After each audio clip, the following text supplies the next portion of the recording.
Halo, selamat pagi semua.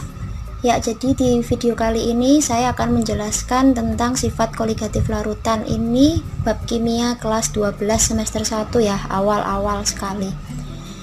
Nah, di bab ini kita sebelumnya akan belajar dulu mengenai konsentrasi larutan sebelum masuk ke intinya dari topik sifat koligatif larutan itu sendiri ya.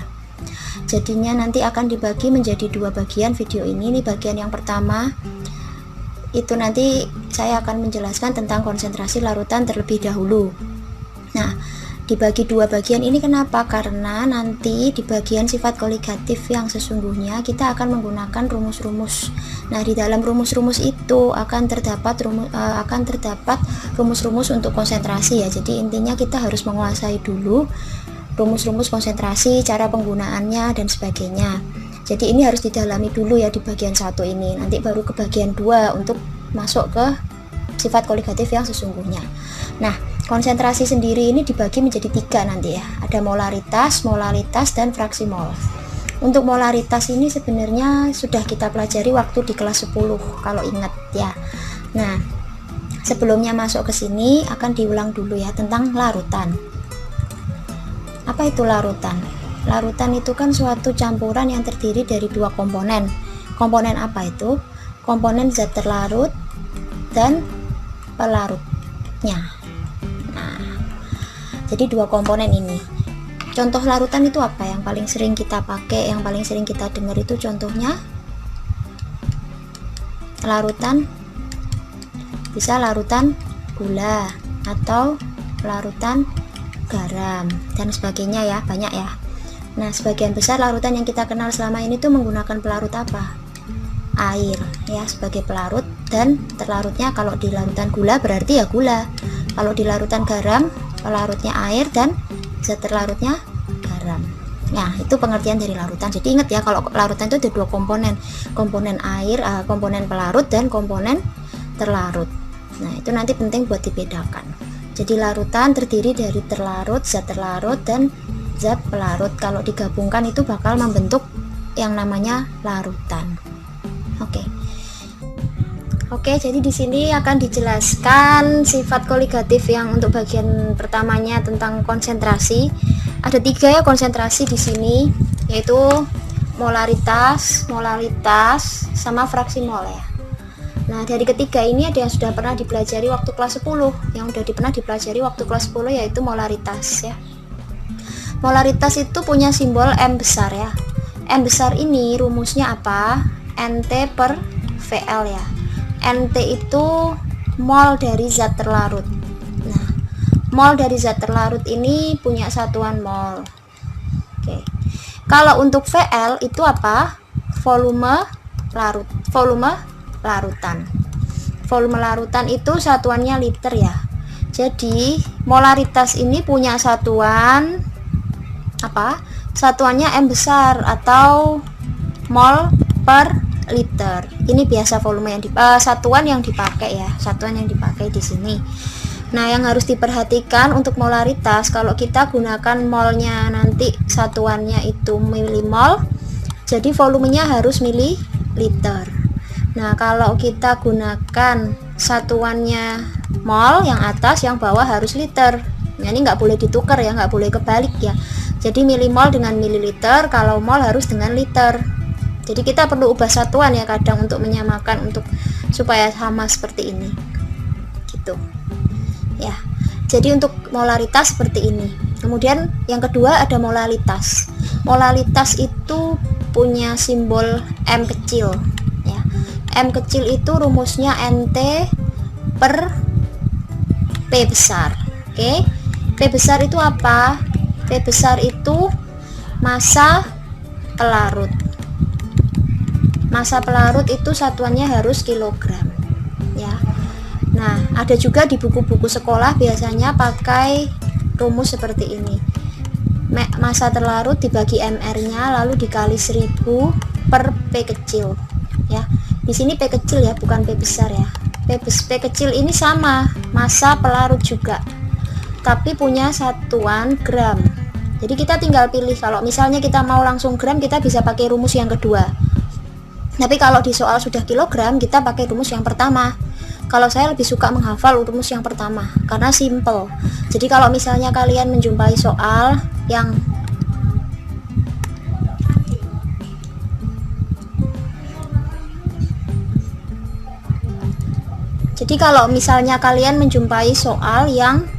masa pelarutnya itu dalam satuan gram, lebih baik kalian bagi 1000 supaya jadi kilogram. Jadi bisa pakai rumus yang pertama ini.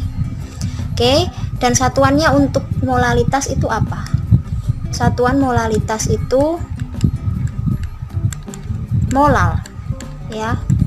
Satuan molalitas itu molal. Oke. Nah, sekarang yang ketiga ini fraksi mol. Fraksi itu dari kata fraction, artinya bagian. Fraksi mol ada dua, fraksi mol zat terlarut dan fraksi mol pelarut. Untuk fraksi mol zat terlarut itu berarti mol terlarut dibagi mol total. Mol total dari suatu larutan itu adalah jumlah dari molnya terlarut dengan mol pelarut. Sedangkan untuk fraksi mol pelarut ya berarti mol pelarut dibagi dengan mol total, seperti ini. Nah, juga ada rumusnya, XT ditambah XP itu hasilnya pasti sama dengan 1. Gitu ya. Jadi kalau misalnya kita sudah punya XT-nya, kita sudah hitung XT-nya duluan, kita bisa hitung XP-nya tinggal 1 dikurangi XT. Gitu. Untuk kebalikannya juga, jadi kalau kita mau hitung XT, kalau kita udah hitung XP duluan, jadi tinggal 1 dikurangi XP. Seperti ini. Ya. Itu rumus-rumusnya. Nah, fraksi ini kan bagian, jadi nggak ada satuan untuk fraksi mol. Oke, ya. Jadi ini penjelasan untuk yang 3 macam ini. Nanti akan diberikan contoh soal menghitungnya. Oke. Ya, jadi ini soal yang pertama. Pertanyaannya untuk soal pertama. Berapakah kemolalan suatu larutan yang dibuat dengan melarutkan 4,5 gram glukosa dalam 100 gram air? Ini AR-nya untuk C, H, dan O. Ya, jadi di sini yang dilarutkan itu glukosa ya. Jadi glukosa di sini itu dia sebagai zat terlarutnya. Di dalam 100 gram air berarti air ini sebagai pelarut. Nah, yang diketahui di sini adalah massa zat terlarutnya 4,5 gram. Lalu massa zat pelarutnya yaitu massa air 100 gram. Lalu kita kan mau menghitung kemolalan. Ya, kemolalan berarti kita tahu rumus kemolalan dulu ya. Mol terlarut dibagi dengan P besar ya. P besar yang satuannya kilogram. Gini. Nah, jadi kita perlu hitung mol terlarut dulu. Mol terlarut itu rumusnya adalah massa terlarut dibagi MR-nya. Massa terlarutnya tadi 4,5 gram ya. Dengan MR-nya berapa? Berarti kita perlu hitung ini MR-nya glukosa. MR-nya berapa untuk glukosa? Kan C-nya ada 6. Jadi 12 dikalikan 6. C kan 12 ya, 1C 12 kali 6 jadi 72. Ditambah hanya 12. Jadi 12 ya, karena 1 kali 12 itu 12. Lalu ditambah O-nya ada 6, jadi 16 dikali 6 96. Jadi 72 tambah 12 itu 84. 84 ditambah 96 180. Jadi mol terlarutnya 180. Gitu ya. Nah, ini boleh kita sederhanakan dulu atau mau tetap dibiarkan seperti ini juga nggak apa-apa. Kalau kita sederhanakan, kita mendingan kalikan dengan 10 ya supaya desimalnya hilang. Jadi 45 dibagi 1800. Oke. Nah, ini bisa dibagi 9 ya untuk menyederhanakan ya. Jadi 5. Ini kalau dibagi 9 berarti 200 ya. Ya. Jadi 5 per 200 itu kita bagi 5. Jadi 1 per 40 ya. Jadi 1 per 40 gitu. Oke, ini molnya. Lalu kita bisa hitung langsung kalau misalnya ini di sini massa pelarut ya. Itu kan 100 gram. Berarti P besarnya kita 0,1 ya, karena dibagi 1000 ya. 100 gram dibagi 1000 jadi 0,1. Nah, dari sini kita langsung menghitung molalitas. Mol terlarutnya itu 1/40. Lalu dibagi dengan P-nya 0,1 atau berapa? 1/10 aja ya. 1/10. Jadi di sini 1/10. Saya lebih suka pakai pecahan biar enak nanti ya. Kalau membagi kan tinggal dibalik seperti ini. Ya, yang penyebut dibalik ya. Jadinya ini dicoret tinggal 1/4 ya. Nah, biasanya itu molaritas dinyatakan dalam desimal. Jadi ini kita ubah jadi 0,25 gitu. Ingat satuannya molaritas itu molal ya. Oke, gitu. Mudah kan? Jadi ini soal yang pertama. Nanti kita lanjut ke soal yang kedua. Oke, ini untuk soal yang kedua ya. Ya, contoh soal yang kedua itu pertanyaannya, berapakah molaritas dari suatu larutan yang dibuat dari 5 gram kristal NaOH yang dilarutkan ke dalam air hingga volume 500 ml. Oke ya, jadi di sini diketahui 5 gram ini kristal NaOH. Oke, kristal NaOH. Jadi massa terlarutnya kita punya, massa terlarutnya yaitu 5 gram. Ya. Kemudian dikasih tahu juga di sini kan volumenya dari air hingga volume ya, berarti volume larutan. Hingga volume ini berarti volume larutan. Jadi VL-nya, volume larutannya 500 ml. Gitu ya. Terus kita ingat rumusnya molaritas itu kan mol terlarut dibagi dengan volume larutan ya. Berarti kita butuh mol terlarutnya. Nah, mol terlarutnya ini kita bisa hitung langsung, kita hitung dulu di bawahnya mol terlarut atau langsung massa dibagi mr. Oke, jadi kan massa terlarut dibagi dengan mr-nya, lalu kita bagi dengan volume larutan gitu. Nah, massa terlarutnya di soal ini kan 5 gram ya, 5 dibagi mr-nya dari NaOH itu 40 ya, natrium hidroksida. Oke, dibagi sama volume larutan, volume larutannya 500 ml. Hati-hati ya, karena di sini kan massa terlarutnya kan dalam gram nih ya, dalam gram.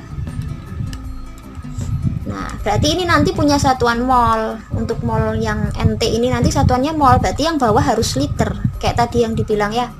Jadi ini bawahnya harus liter, sedangkan di sini kan mililiter, berarti mililiternya harus diubah menjadi liter dengan dibagi 1000 ya, jadi 0,5 liter gitu. Jadi di bawahnya 0,5 atau 1/2 ya, 1/2. Jadi ini 1/2 tuh. Nah, kalau sudah kita hitung 5/40 dikali 2/1 kan dibalik ya, jadinya 5/40 itu kan 1/8 dikali 2/1, berarti 2 sama 8 nya dicoret ya, jadi 4, jadinya 1/4 atau 0,25. Ini molaritas, jadi satuannya M besar. M besar boleh atau mol per liter juga boleh ya.